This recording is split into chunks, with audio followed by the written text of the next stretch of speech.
వనిజమ్మ గంగమ్మకు తాళి కట్టిన కథ. అమ్మ, నా పేరు వనిజమ్మ. మా ఊరు కర్నూలు జిల్లా ఆలంపూరు దగ్గరలో ఒక చిన్న పల్లెటూరు. 1986లో నాకు పెళ్ళి అయ్యింది. పెళ్ళి అయ్యాక 3 ఏళ్ళు అయినా పిల్లలు కలగలేదు.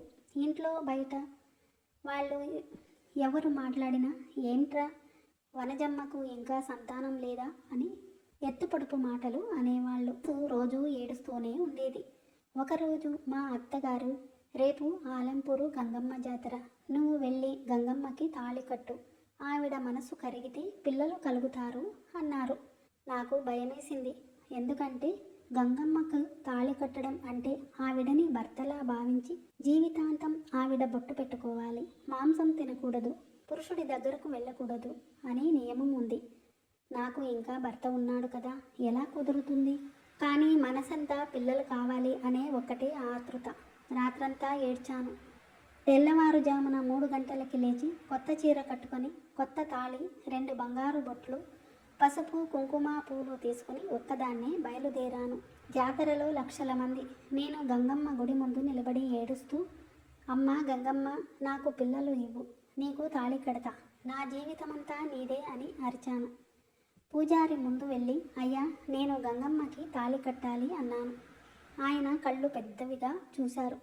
అమ్మ, నీకు భర్త ఉన్నాడు కదా, ఇది చాలా పెద్ద నియమం అన్నాడు.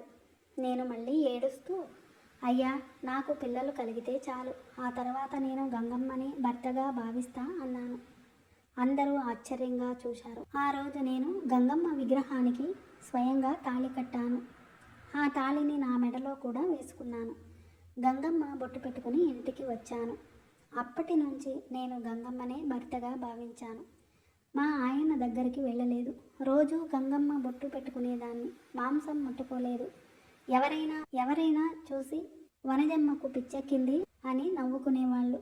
అయితే ఆ తర్వాత 7వ నెలలో నాకు పిల్లలు పుట్టారు. జంట కవలలు, 2 మగపిల్లలు. ఊరంతా షాక్ అయ్యింది.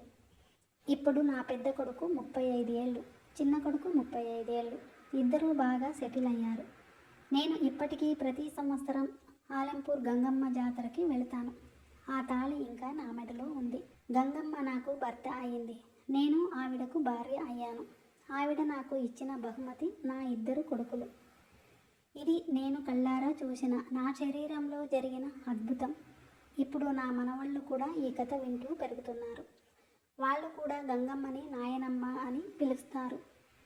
అమ్మ, నీకు కూడా ఏదైనా కోరిక ఉంటే ఒక్కసారి గంగమ్మ దగ్గర ఏడుస్తే చాలు, ఆవిడ మనసు కరిగిపోతుంది.